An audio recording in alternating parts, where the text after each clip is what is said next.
Good evening, everyone, and welcome to our best talk for this evening. Let's open in prayer. Father, we thank you for the opportunity to gather. We thank you for the gift of this day, for the gift of Houghton College, and for bringing our speaker home to us, Lord. We ask that you would bless our time together, bless all that we might say, all do, and consider, that everything we might do tonight might give glory to your name. In Jesus' name we pray. Amen. I have the privilege tonight of introducing our esteemed speaker. She's actually been here for the last few days. I believe so.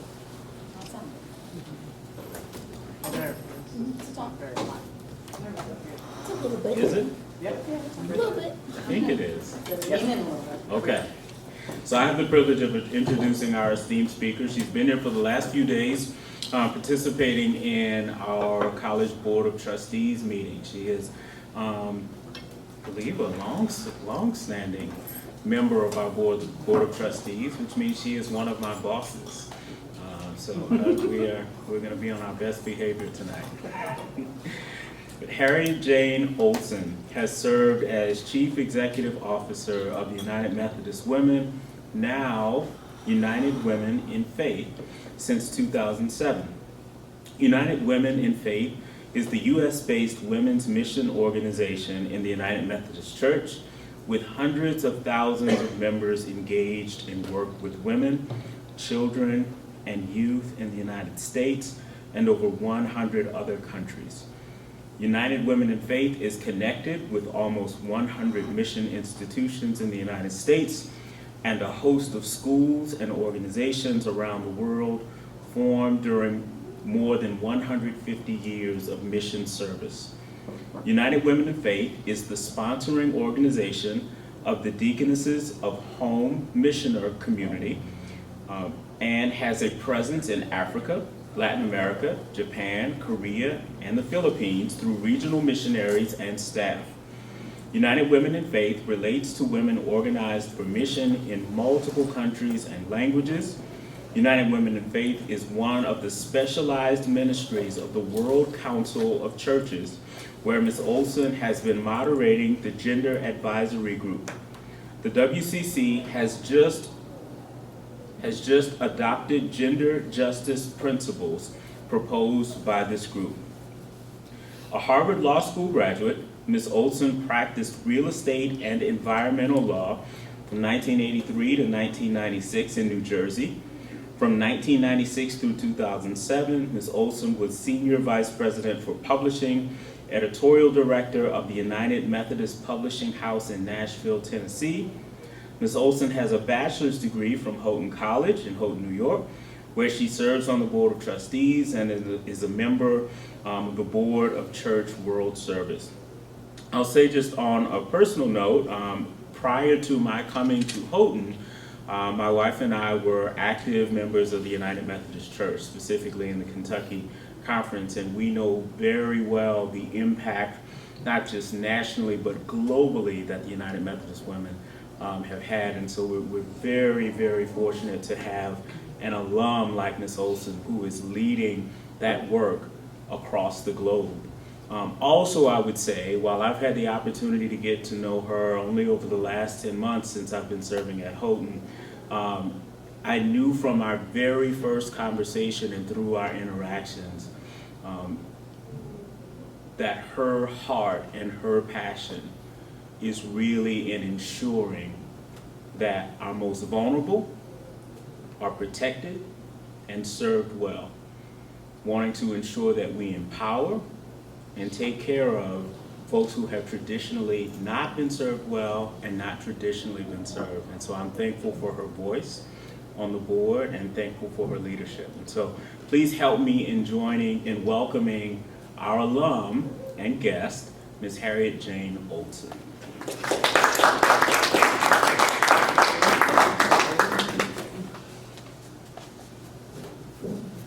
Thank you, President Lewis. That's a very kind introduction, and I'm really glad to be here. It does feel like home. does feel, it's very interesting to come back after, I'm class of '80, so it's been a while, but it's nice to be able to come back at intervals as a trustee. It's quite a courageous invitation you make to invite people to come and tell stories about their life, their journey, their career, and to connect it back to Houghton. I'm sure that people have different approaches to this kind of an invitation, but the storytelling could be long. So I will be trying to pay attention to your expressions to see if we're connecting as we go. The first time I heard the words Houghton College, I was sitting in the guidance office of my high school, my public high school in South Jersey. And I had so this was before, before, I had nothing that was plugged in near me. Had big books about colleges that said where their emphases were, what their offerings were, and I was valiantly looking through these books, through the guide, through the little, and they had a little piece of paper that you could run across the page so that you could see which buttons were colored in, so you could see where the was not very efficient, but that was what was provided. So I was doing my homework, and one of the guidance counselors walked by and said, not somebody that I knew very well, said, "Are you finding what you need?" Well, actually, it's a little challenging. So she said, "Well, what are you looking for?" So I'm looking for an academically challenging, I might have used different words, but academically challenging school where that has music. I don't want to be a music major, but it has to have music.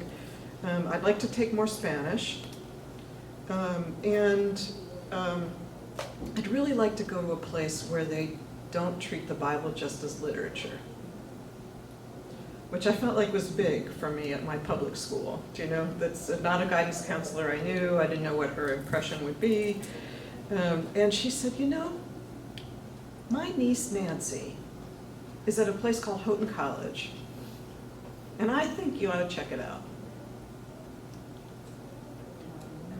Never heard of Houghton, so I go look in the book, and I ended up with a list of Houghton and Gordon and Wheaton and, my family says, do all the Christian colleges end in N? Is there some rule? They have to,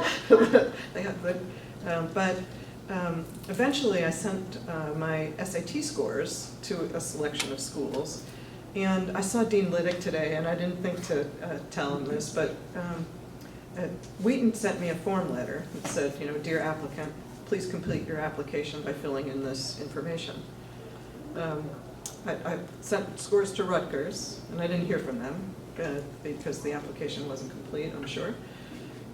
I got a letter from Dean Liddick that said, Dear Harriett, thank you for sending us your scores. We would really love to meet you. When can you and your parents come to Houghton? And it was just a world of difference for me. So we visited, we had no connections with the campus, but we're very impressed.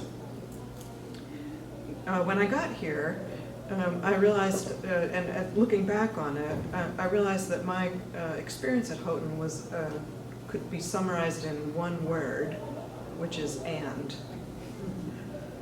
History major, and communication major, poli-sci minor, and music minor, and this, and that.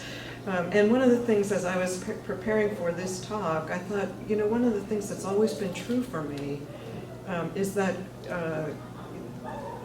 narrow focus doesn't suit me. And the ability to bring these things forward has made a huge difference for me. So let me say a little more about that. From Houghton, I went to law school. I went to Harvard, and I ended up focusing on real estate law. I eventually worked at a firm in New Jersey, and in that, when I got to the firm, the month I got to the firm, New Jersey had passed a new state statute requiring commercial and real estate properties to be environmentally certified as clean in order to be transferred. It was a great way to stop Superfund sites from accumulating. So it was clear what the initiative was, and it had just been enacted. We had a deal came in that required approval, and one of the partners said to me, "Could you figure this out?" Well, the only thing that we had was the statute. We didn't have regulations, there was no administrator. So right from the very beginning, I had the real opportunity to practice in an area of law where there wasn't a lot of hidden agenda and unknown precedents. And it combined with my commitments to honor creation and my long-standing sense that we had a role in working for ecology, we would have said at the time, and now we say climate. Climate's at the forefront of our minds. When I was a kid in grade school, I had a little petition and flyers that I made up to take around to all the houses in my little neighborhood, asking all the moms to switch from laundry detergents that used phosphates, because our creek was getting silted up and the fish were dying because the water containing phosphates was poisoning the water.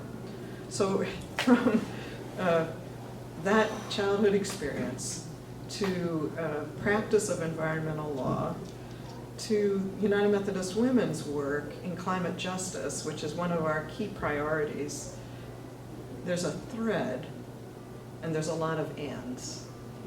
First this, then that, then this. The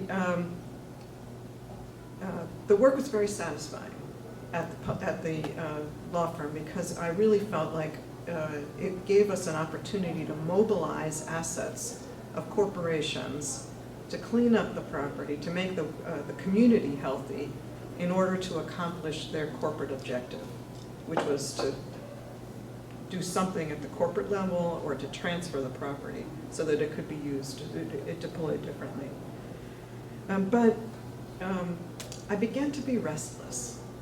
I had taken an active role in our local area, our conference of the United Methodist Church, that was called the Northern New Jersey Conference at the time. Chaired committees, chaired a district, did different things, and I just didn't feel settled. At that time, the Morristown Church, we would dismiss with one of the responses in the back of the hymnal, which says, "Lead me, Lord, lead me in your righteousness. Make thy way plain before my face." And I went through months of getting choked up at the end of worship, thinking that there's more, there's something more for me. And at the same time, I'm glad I don't remember what client it was, but I was counseling a client on the phone, a new client, about the specific area that I was working on, and I realized I couldn't remember what I had already told them. It said to me I was on autopilot. It was so familiar that I wasn't giving it my full attention. And that's no way to practice law. That's not good. So two things, a pull and a push. Because of my work in the church, I had been able to serve on the board of one of our general agencies. So I was a director, which is like being a trustee at the college. And someone who knew me through that connection came up to me at a church meeting and said, "I'd like you to meet the gentleman who at the time was the president and publisher at the United Methodist Publishing House." I was like, "Why? What's happening here?" And he wanted to see whether I would take a job at the publishing house. I was like, "In Nashville? Why would I go? I have a perfectly good job in New Jersey." But after a process of listening and thinking about the way God had been stirring something in me. It was a moment of trying to be open. So I would say, the thing that I would say about my own journey is that it went in very unexpected places. I did not expect to leave New Jersey. People say, often say, and it's sometimes true, that attorneys don't retire, they die at their desks. And some of my partners used to say it's because they don't want to complete their filing. It's like, that's the kind of firm it was. People were there for a long time. And that's what I had expected. But the coming together of this surprise in counseling that client and the yearning for something that might be coming for me made me think, I have to listen to this. I have to be open to this, what might be a call from God to the publishing house. And what the publisher was interested in is someone who could speak from the perspective of the local church. He wasn't looking for editors. He had editors. He wasn't looking for designers. There were designers there. He was looking for someone who could offer some leadership, but also who had an ear to what congregations needed and what clergy used and how the resources actually worked in the life of a local church. The United Methodist Publishing House publishes official documents like the Book of Discipline, the hymnal, the Book of Worship of the United Methodist Church. They publish the curriculum, that's the official curriculum. They publish books for adult study, reference books for clergy, and academic books for use at seminaries. They also publish in Spanish and Korean. So it was wonderful to be connected to work, not just connected to the hymnal, but to new hymnody. We published a series of pamphlets of new hymns, new texts with new tunes, trying to capture the spirit of the way God was working in the church. We tried to resource our Korean and Spanish-speaking congregations, and I had the opportunity to use my high school Spanish, augmented by only one course at Houghton College, to call the bishop in Spain and say, in Mexico, and ask if she would appoint a pastor from Mexico to the publishing house. It was a long conversation. At least it felt long to me, because that was a challenge. But she did, and he did, and it was wonderful to think about the needs of the communities quite different than my own.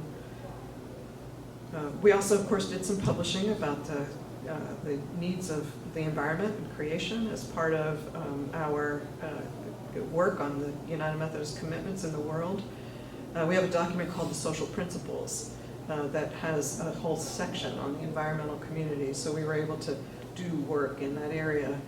And we were able to work on publishing on paper that is not bleached with chlorine because of its effects on the public. So many, many connections to language and environment and faith development and trying new things and making a difference in the world, even though, it's about business plans and printed documents and all the rest as well.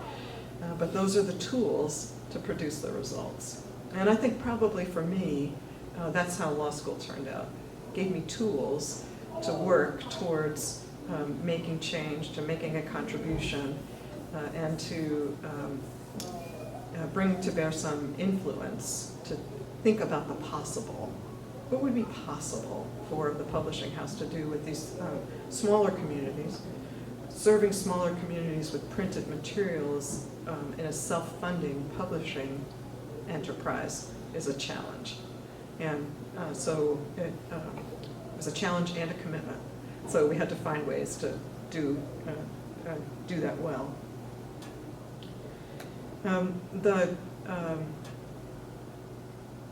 And I believe that our faith formation is augmented and deepened by all of the vehicles. We're intellectually engaged in it. We're emotionally engaged in it. The music connects with us in a way that's, we could describe. There's studies about how music affects the brain and, all that kind of stuff, so we could follow that trend. But I frequently say to my colleagues who are working in church music that the hymns are little suitcases full of theology. And what you want is people to carry that with them. You want that to be the earworm that's stuck in your mind when you're hiking and you're seeing God's glory displayed around you. You want the tunes and the words to go with you, right? And to make the experience multidimensional as you engage. And the metaphors are like that. The metaphors are art. They're pictures. They bring pictures in our head. Art, of course, is part of it. So again, it's a story about and. Music and poetry or metaphor, contexts where we can build faith, and tools to do it.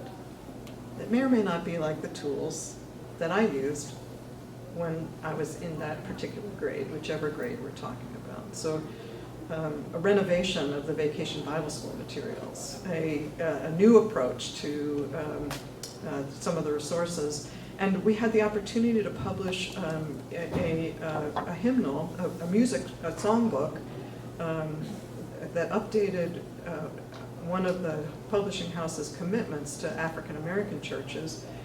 We published a book called Zion Sings, and it had wonderful African American hymnody. And we were able to publish a supplement, Zion Still Sings, that had new contributions and carried a different sense of where the community was. So again, a philosophy of and hopefully welcome, and deep resourcing.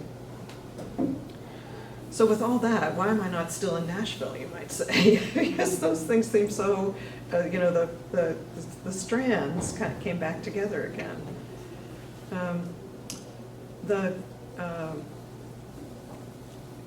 When President Bush did not stand behind Christine Todd Whitman, who was the director of the EPA at the first Kyoto Accords, I thought something had to be done. Our national policy is backing away from important commitments that the Environmental Protection Agency knows they have to make, and we have to do something about that. My editorial friends were very clear that our role was to enhance the author's voice. We often say the editor is the author's advocate. So that's you're trying to enhance what the speaker wants to communicate in the best possible way. But it's not to impose your own statement instead. And I felt like this was one of the first indicators that I needed to find a place where I could have a voice. Not just polish, not just adjust, not just create new settings for the voices of others, but that my commitment to faith, my commitment to creation, my commitment to making a difference in the world had to find expression in a different way. There were other things that I could cite, but that connects that string, that environmental string that it perpetuates throughout. So fast forward, time passes, and out of the blue I get a message that someone is calling me from what was then known as the Women's Division of the United Methodist Church. It's fine. The Women's Division was one of our customers, and so when a customer calls the editorial director's office, it's not usually to lay wreaths and present bouquets and compliments, right? So, well, this is a time to call back right away and to see what's up. And so I did. And one of the things they tell you in some business training is that when you have a difficult phone call, you should make it standing up. It focuses your energy in a way, and your attention. You're not fiddling with stuff on your desk. You're fully engaged. So I returned this call standing up, expecting it to be one of those. And she introduced herself, and she said, you know, I'm part of an effort to find a new general secretary, or deputy general secretary at the time of Women's Division, and your name's been provided to me. I said, excuse me. And I sat down. And I said, could you say that again? She was a headhunter, so she was calling on behalf of, she's not a staff person. They had solicited input for names for this position. So she was just going down the list and calling people to see if they were interested in it. And so another thing that you get advice about is to have people who are close to you who you can bounce things off of. So I called a friend and I said, I can't believe this. And we talked about it for a while, and she said, actually I can. I can believe this. It's so political. Yes, it is. And so I went through my whole but list, you know, with my friend on the phone, and decided, well, maybe I'll see what it's about, right? Maybe I'll see what they're looking for. And so I probably submitted some materials, and they had me come up to New York and have a meeting, and we had phone calls. And again, I thought maybe, you know, maybe it looks like I can't keep a job, but maybe it's God's invitation to find my voice, just say a little more. Not everything, I think, thankfully for the staff and the members. It's not every thought, but to make a contribution to how we engage, to think about how the Bible calls us into work in the world, to think about who we listen to in the world, and particularly through United Methodist Women, where are the voices of women in the conversation? Who's leading the effort? What data is validated by the effort? Whose stories are lifted up?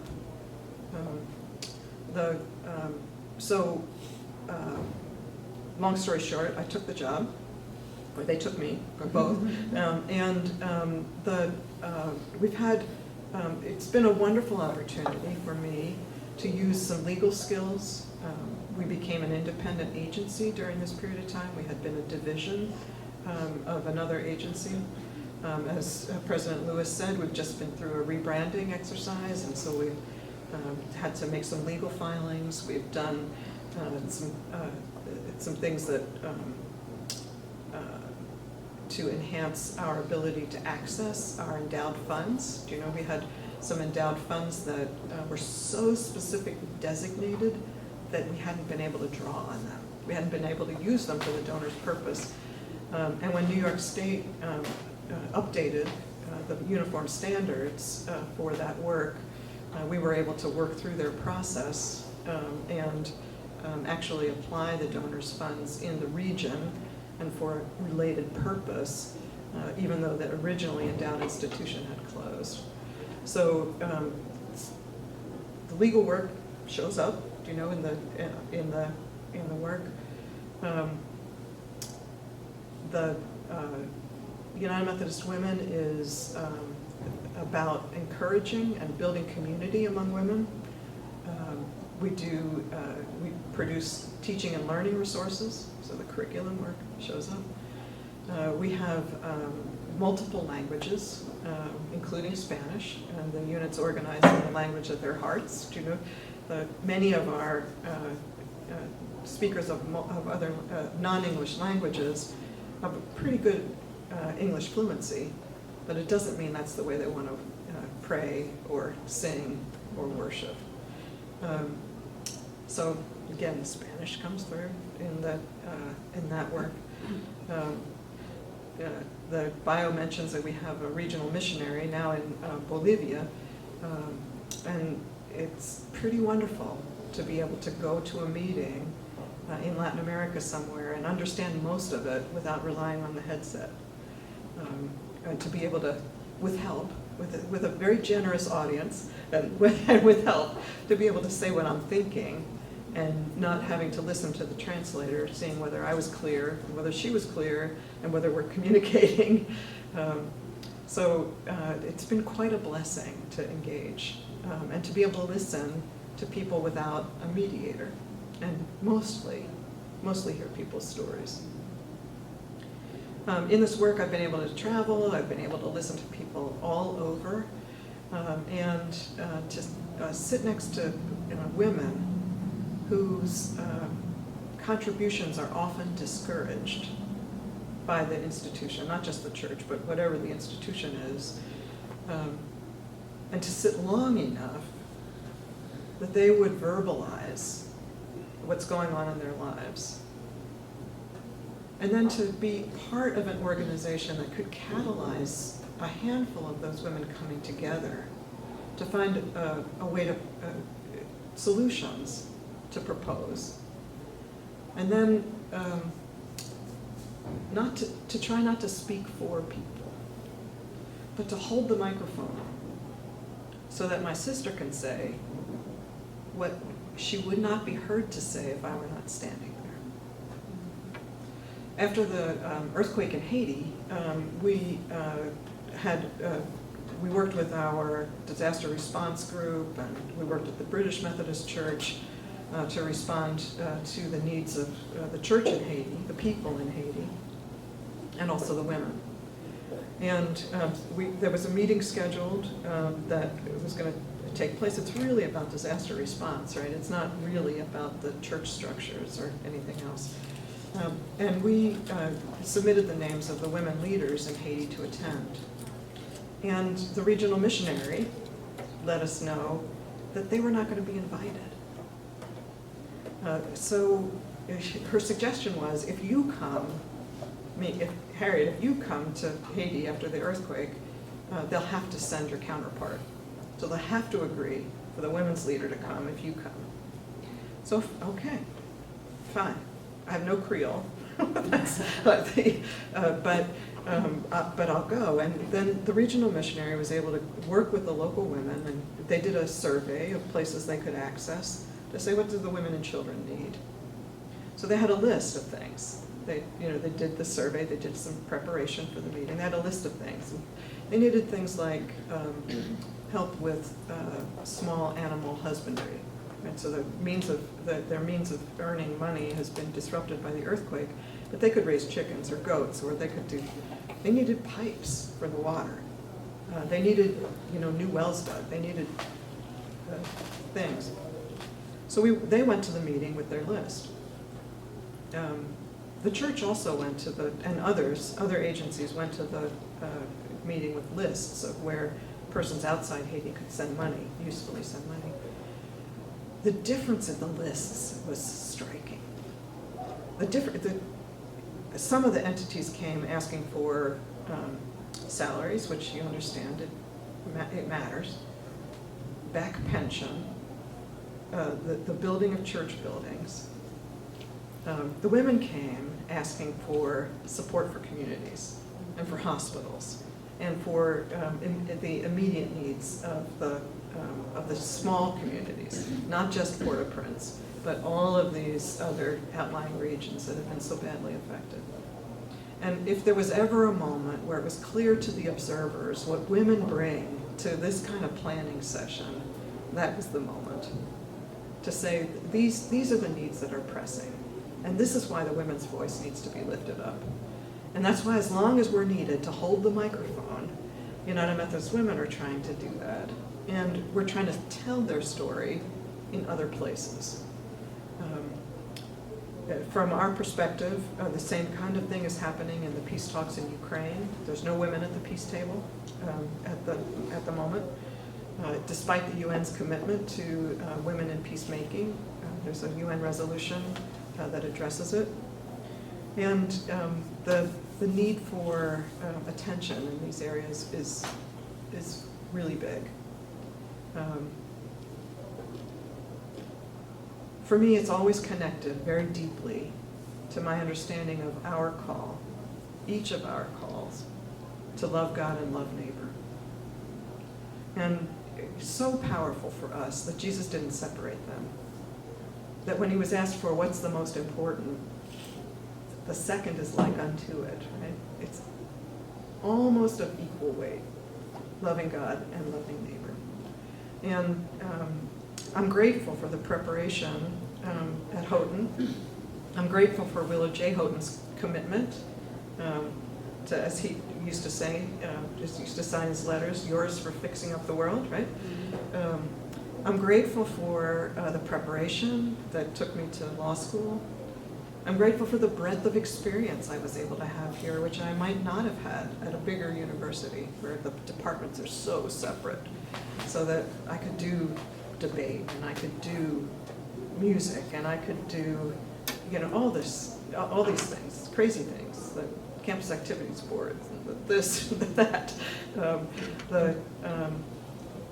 and I'm really grateful for all of these pivots in my journey, where maybe God was calling me to a new place, with accumulating the toolkit that I had with me, and to try to bring what I could bring my whole self to the calling of the moment. So that's my story. And I'm grateful for Houghton's role in it, and I'm glad to be able to share it with y'all tonight.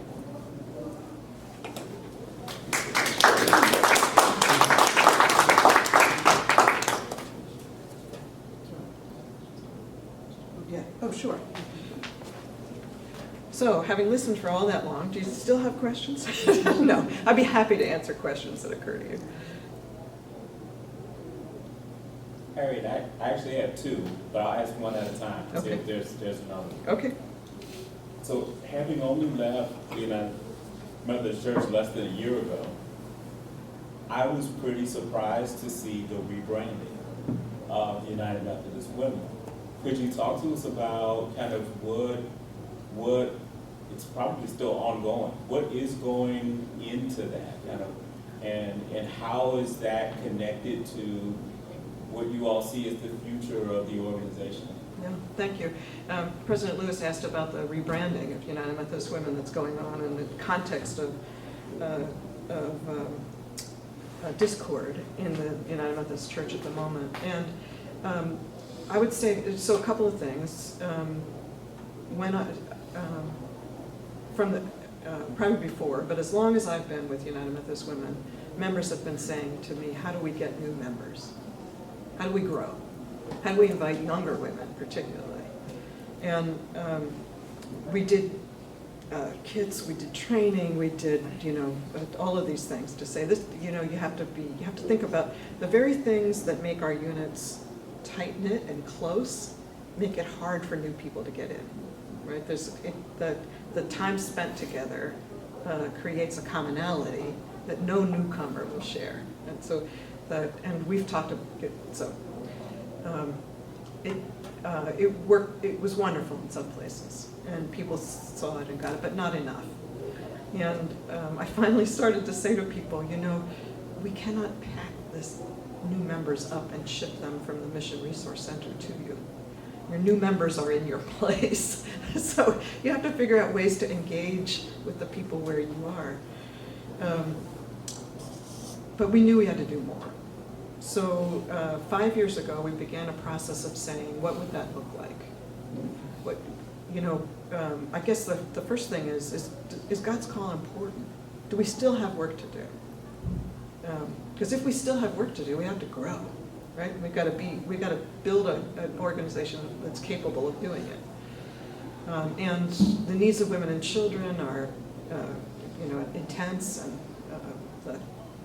you can look at it in any county, any country. Then how do we do this? And so we did intense research. We just talked about it in the public relations class. We had to learn we listened to some things that were hard about ourselves that people reflected. What we heard was that women in the church knew the work of United Methodist Women. They could identify faith, mission, service as, it wasn't hidden.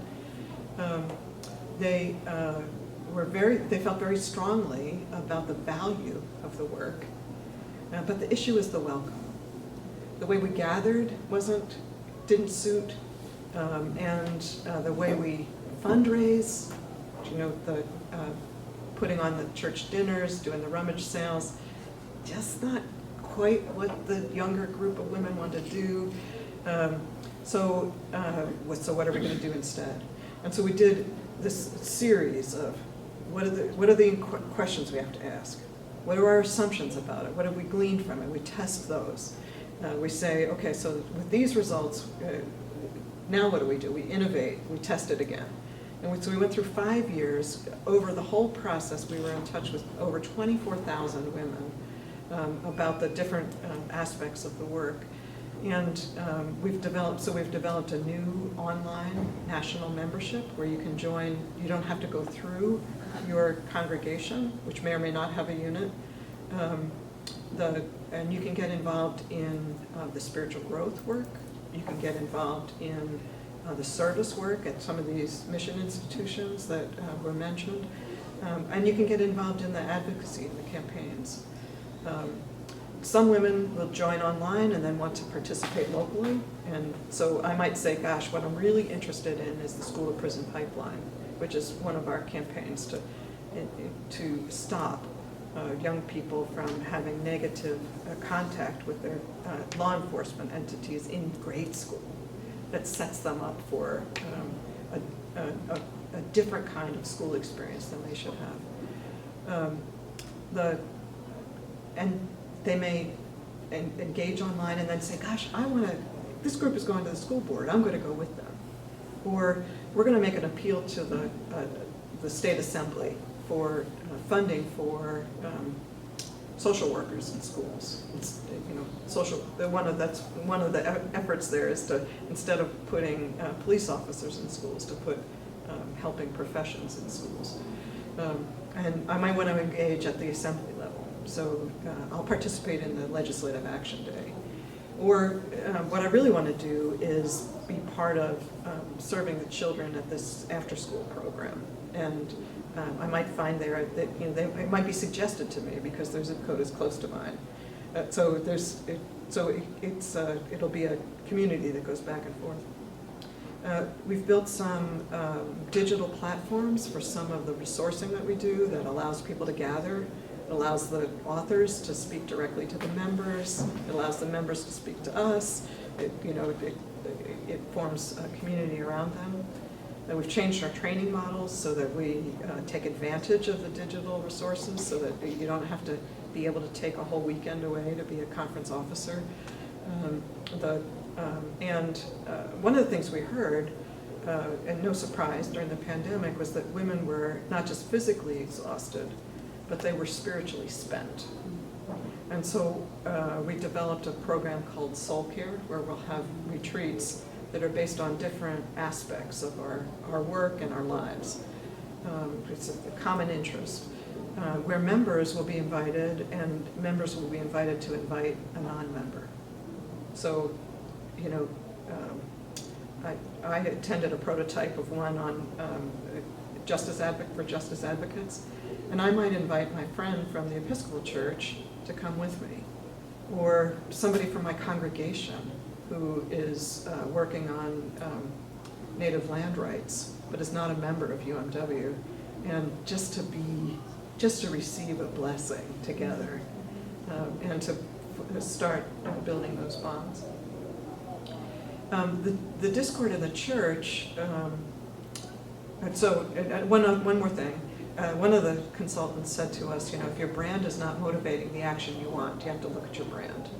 So, Aha, yeah, oh. And so the new logo, and the new name, to say, you know, this is a fresh face. It's the same commitments, it's the same kind of engagement, it's the same kind of bold witness in the world, but it's a different face. And we want to be a home for all the members who are currently connected, and members and women who are not, no matter whether their church stays or goes from the UMC.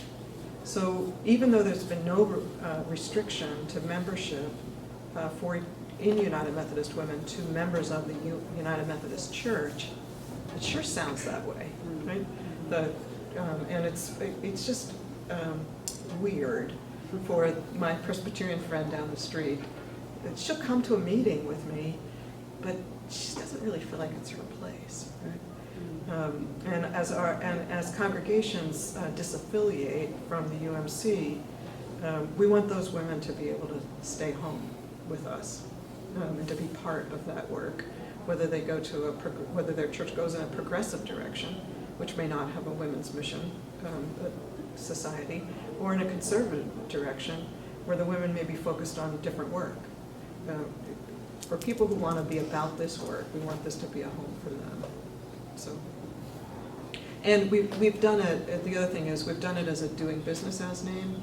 We've kept our legal name, United Methodist Church. So we clearly remain part of the UMC, but we're trying to extend warm Wesleyan Arminian theology to a broader group.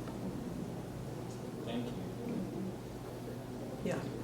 It's really clear to me that you have a really strong vision yourself for what these social justice issues look like for women and environmental things.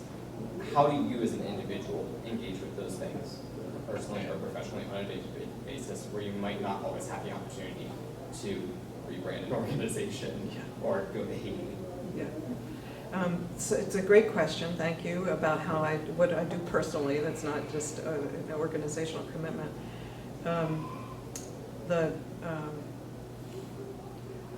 So there's of course there's a list, but when I was here, when I was at Houghton, one of the speakers that was invited was Ron Sider. He led an organization at the time was called Evangelicals for Social Action, and came out of the Brethren tradition, so very complementary. And he wrote a book called Rich Christians in an Age of Hunger, which made a huge impact on me. He came and spoke in chapel, and I was taking a course that was then called Persuasion, and one of the assignments was to find a speaker, learn about their, what they were promoting, and then analyze their techniques, and you had to have a meeting with them. So Dr. Sider was very open to that, which I was grateful for, and made a real difference in me thinking about just how we eat that affects the planet. How much more efficient it is to eat beans and corn and other things rather than having the food chain feed chicken or pigs or cows. So all of that's running around in my head, and so I've been vegetarian since 1984. My last car was a Prius. Until I moved to Nashville, I never had a car with air conditioning because the mobile point source emissions are so high from those things. I still struggle with how to air condition.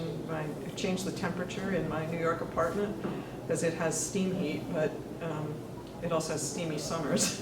So there's a lot of commitments that go with it. I chose to move to a place where I could walk to work. All of those kinds of things that are personal commitments. They're part of the day-to-day.